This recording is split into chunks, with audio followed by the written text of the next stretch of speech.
Nah, perhatikan tanda mad atau tanda panjang yang di kotak nomor 4. Kemudian di sini ada huruf mim sukun berjumpa dengan huruf ya. Kita lihat di samping. Hukum mim sukun itu ada 3. Sekarang fokus yang di nomor 3. Kalau kita membaca Al-Quran,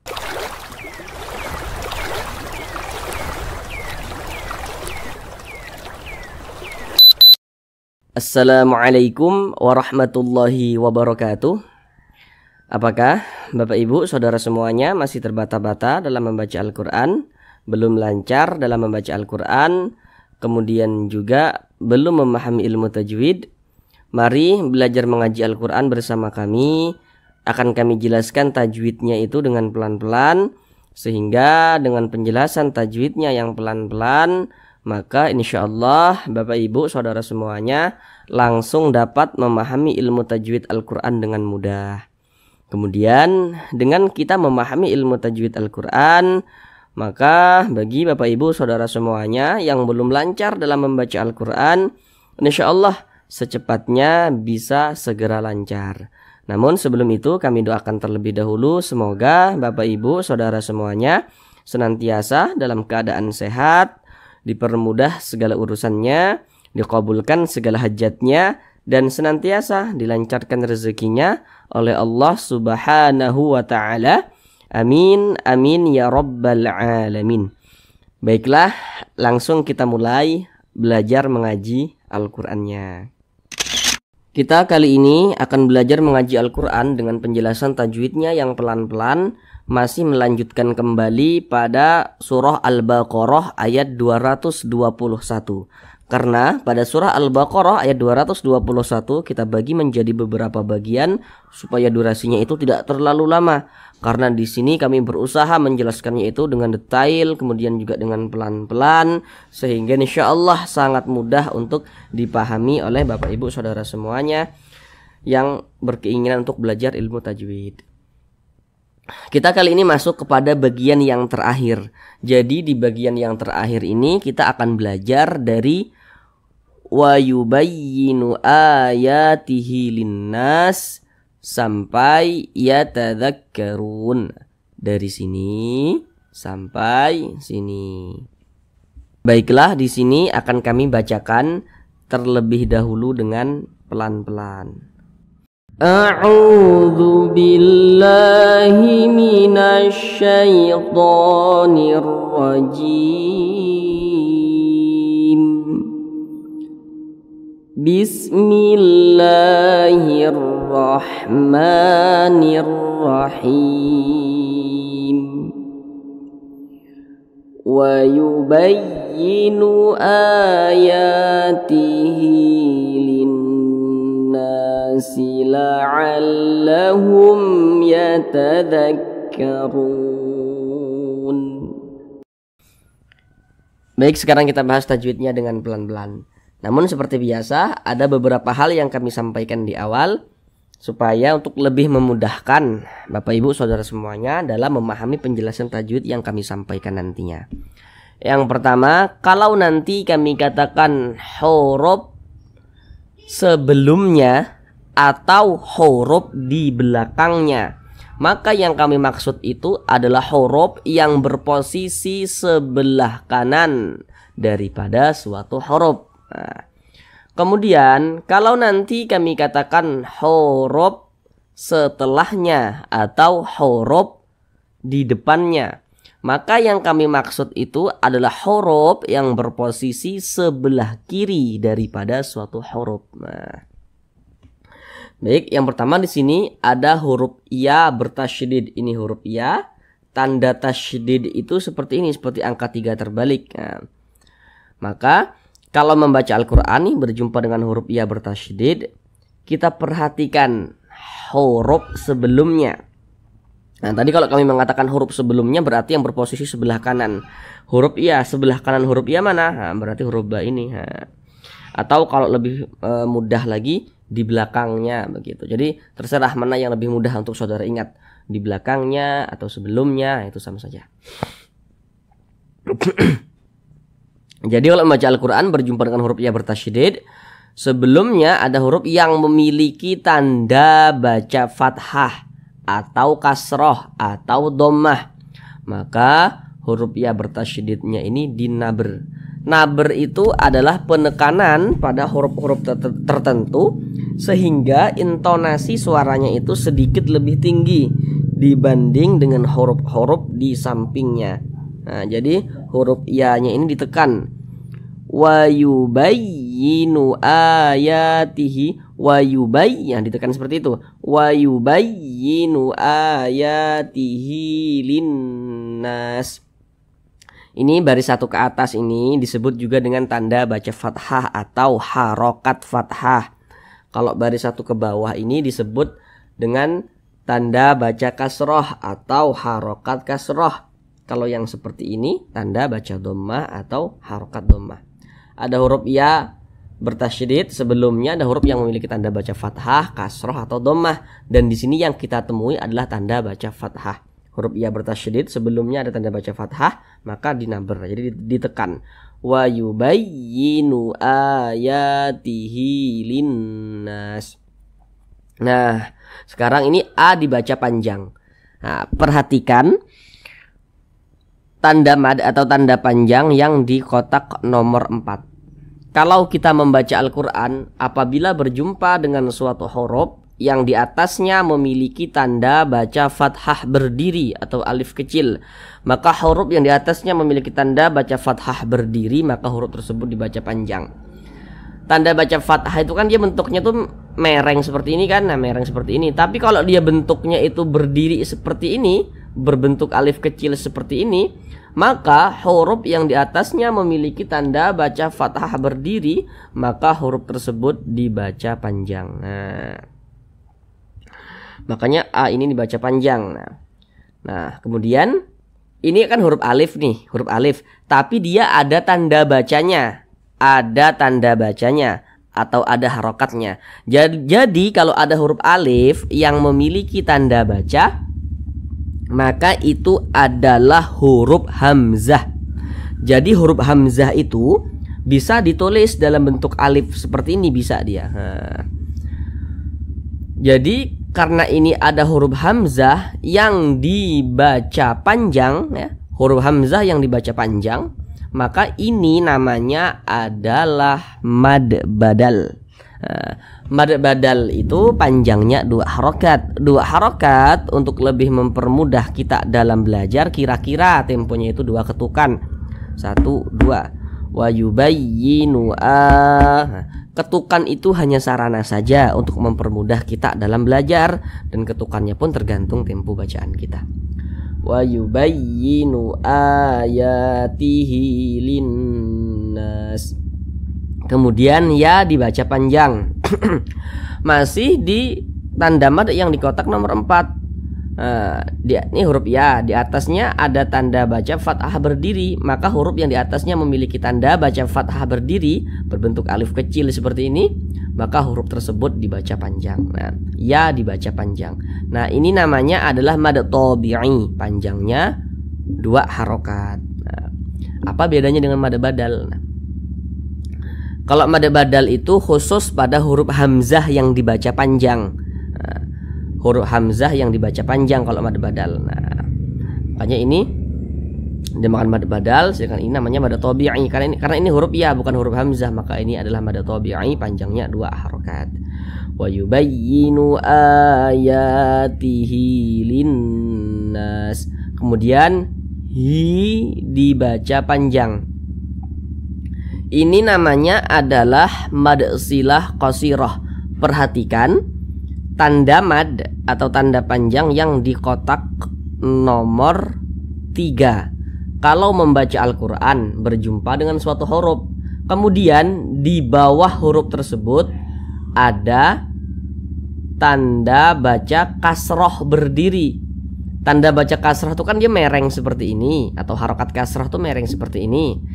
Kalau bentuk tanda baca kasroh itu bentuknya berdiri seperti ini, berbentuk alif kecil seperti ini, maka huruf yang di bawahnya memiliki tanda baca kasroh berdiri, maka huruf tersebut dibaca panjang. Makanya hi ini dibaca panjang.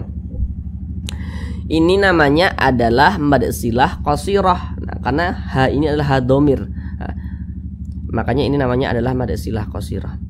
Untuk nama-nama madnya itu, kalau misalkan kita masih awal-awal, tidak perlu untuk diingat terlebih dahulu juga tidak apa-apa. Nah, yang terpenting kalau untuk awal-awal itu, yang terpenting yang kita ingat itu adalah tanda panjangnya. Kita mengetahui, oh ini huruf yang dibaca panjang, kemudian ini kadar panjangnya berapa harokat kadar panjangnya, itu yang perlu kita ingat. Kalau untuk nama-nama madnya itu belakangan juga tidak apa-apa begitu, untuk lebih mempermudah kita dalam belajar. Hi ini adalah mad silah qasirah ya, panjangnya adalah 2 harokat. Nah, mad silah qasirah ini kalau dia berwaqaf, mad silah qasirahnya dia tidak dibaca. Misalkan nih misalnya nih ya, kita berhenti di huruf H, maka kita baca wa yubayyinu ayatih. Nah, nggak dibaca mad silah qasirahnya. Mad silah qasirahnya itu kalau berhenti dia nggak dibaca, nggak berfungsi. Nah, jadi kalau diteruskan baru berfungsi, dia panjang. Nah, kita teruskan wa yubayyinu ayatihi linnas. Nah, kalau kita wasolkan, kita teruskan ya, dibaca panjang huruf H-nya. Tapi kalau kita berwaqaf tepat di mad silah qasirah, maka mad silah qasirahnya dia tidak berfungsi, tidak dibaca panjang begitu.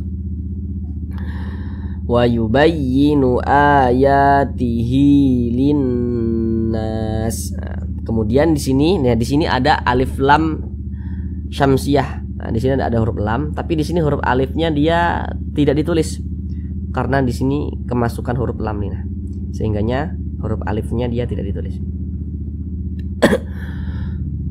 Kalau membaca Al-Quran berjumpa dengan huruf alif lam, nah kita perhatikan setelah huruf lam itu huruf apa, atau di depan huruf lam itu huruf apa. Ini huruf lam nih.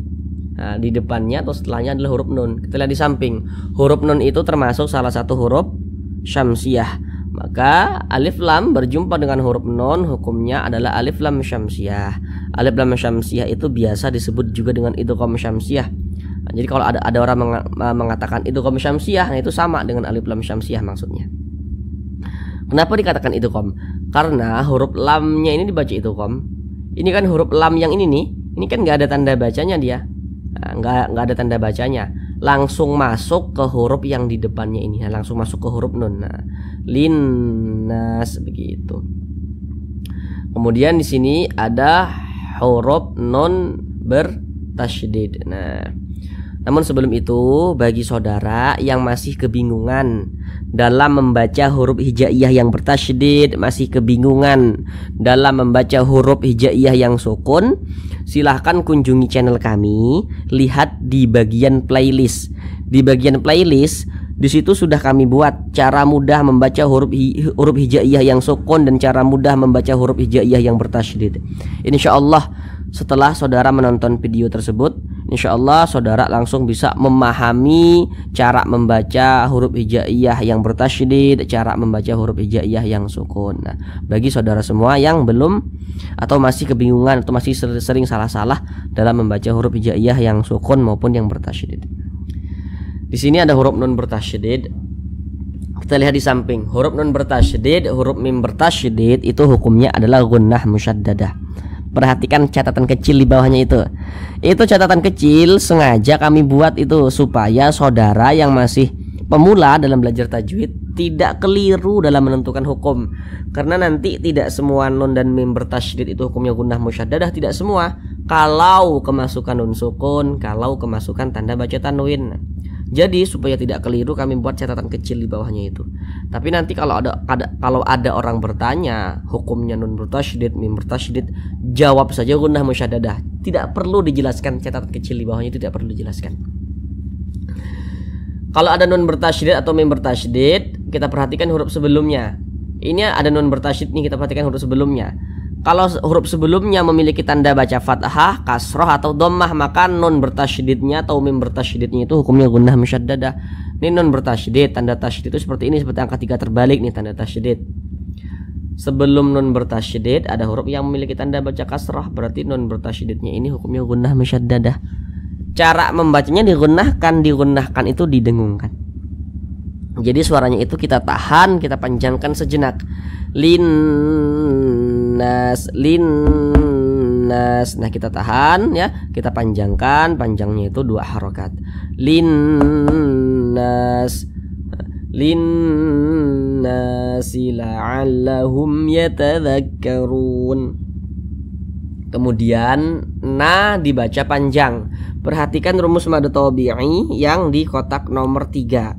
Kalau kita membaca Al-Qur'an berjumpa dengan huruf alif, kemudian sebelum huruf alif ada huruf yang memiliki tanda baca fathah, maka huruf yang memiliki tanda baca fathah yang berposisi tepat sebelum huruf alif, maka huruf tersebut dibaca panjang. Nah, ini kan huruf alif nih, huruf alif yang disambung dengan huruf nun.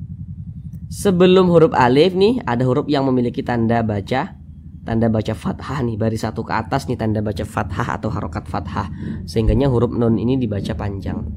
Jadi secara singkatnya rumus mad tabi'i yang di kotak nomor 3 itu, huruf alif pasangannya adalah tanda baca fathah, sehingga huruf sebelumnya itu dibaca panjang. Jadi kalau membaca Al-Quran, lihat-lihatlah, kalau ada alif sebelumnya ada huruf yang memiliki tanda baca fathah, maka huruf tersebut dibaca panjang. Mad tabi'i panjangnya 2 harokat atau kira-kira 2 ketukan. Wa yubayyinu ayatihi linnasi la'allahum yatadzakkarun. Kemudian di sini ada huruf mim sukun berjumpa dengan huruf ya. Kita lihat di samping. Hukum mim sukun itu ada 3. Sekarang fokus yang di nomor 3. Kalau kita membaca Al-Quran berjumpa dengan huruf mim sukun, ini huruf mim, tanda sukun tuh seperti ini. Huruf sukun itu kadang juga disebut dengan huruf mati begitu. Ada huruf mim sukun, setelahnya atau di depannya bukan huruf ba, bukan huruf mim, maka semua hukumnya namanya izhar syafawi. Ini huruf mim sukun nih, setelahnya atau di depannya ini kan huruf ya nih, huruf ya, bukan huruf ba, bukan huruf mim, maka semua hukumnya namanya izhar syafawi.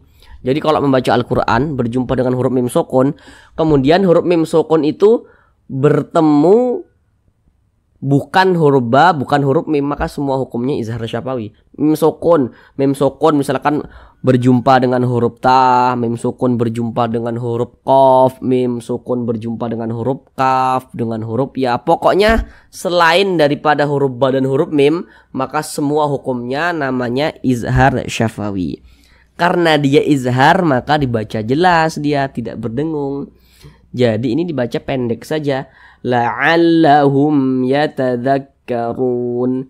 Jangan dibaca la'allahum yatadzakkarun. Jangan dibaca panjang seperti itu, jangan, pendek saja. La'allahum yatadzakkarun, begitu. Kemudian di sini ada huruf ra. Huruf ra yang memiliki tanda baca dhammah, maka huruf ra dibaca tabkhim, dibaca tebal, sehingga pangkalisan kita atau pangkal lidah kita itu naik terangkat ke atas ketika kita mengucapkannya, ditebalkan. Yatadzakkarun. Nah, ditebalkan, huruf ra-nya itu ditebalkan. Kemudian run ini dibaca panjang. Ini namanya adalah mad arid lisukun. Namun sebelum itu perhatikan dulu rumus mad tabi'i yang di kotak nomor 2. Kalau kita membaca Al-Quran, apabila berjumpa dengan huruf waw sukun, ini huruf waw tanda sukun seperti ini. Nah, sebelum waw sukun atau di belakang waw sukun ada huruf yang memiliki tanda baca dhammah. Maka huruf yang memiliki tanda baca dhammah ini yang berposisi tepat sebelum waw sukun atau tepat di belakang waw sukun, maka huruf tersebut dibaca panjang. Jadi kalau membaca Al-Quran, lihatlah, kalau ada waw sukun, ini huruf waw tanda sukun seperti ini, sebelumnya ada huruf yang memiliki tanda baca dhammah, nah maka huruf tersebut dibaca panjang. Secara singkatnya rumus mad tabi'i yang di kotak nomor 2 itu, huruf waw sukun pasangannya adalah tanda baca dhammah, sehingga huruf sebelumnya dibaca panjang. Pada awalnya namanya mad tabi'i ini, kemudian mad tabi'inya berjumpa dengan huruf yang kita sukunkan, maka namanya berubah menjadi mad arid li sukun. Mad arid li sukun panjangnya boleh 2 harokat, boleh 4 harokat hingga 6 harokat. Ya, terpenting konsisten dalam sekali bacaan. Mana huruf yang kita sukunkan? Ini nih, huruf nun. Mad tabi'i berjumpa dengan huruf yang disukunkan, maka menjadi mad arid li sukun. Huruf yang disukunkan huruf nun. Ini kan kalau kita berhenti atau berwakaf tepat di huruf nun, kita baca yatadzakkarun, run. Jangan dibaca yatadzakkaruna, jangan, tapi dibaca yatadzakkarun, begitu. Huruf nunnya ini kita sukunkan. Kenapa huruf nunnya kita sukunkan?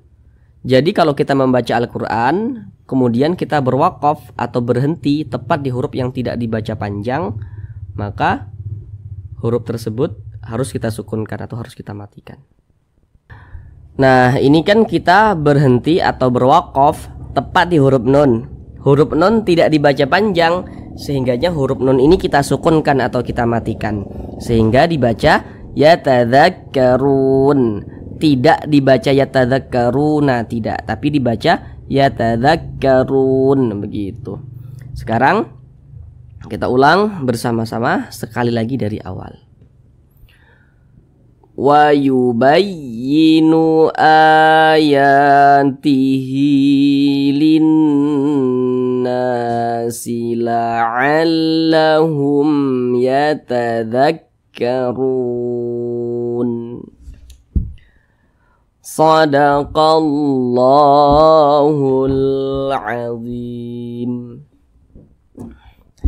Cukup sekian pembelajaran kita pada kali ini, supaya tidak sia-sia, tidak buang-buang waktu dengan apa yang telah kita pelajari. Maka sempatkanlah waktu untuk senantiasa membuka Al-Quran dan membacanya. Jadi dalam sehari semalam sempatkan waktu untuk membuka Al-Quran kemudian membacanya. Baik, terima kasih. Assalamualaikum warahmatullahi wabarakatuh.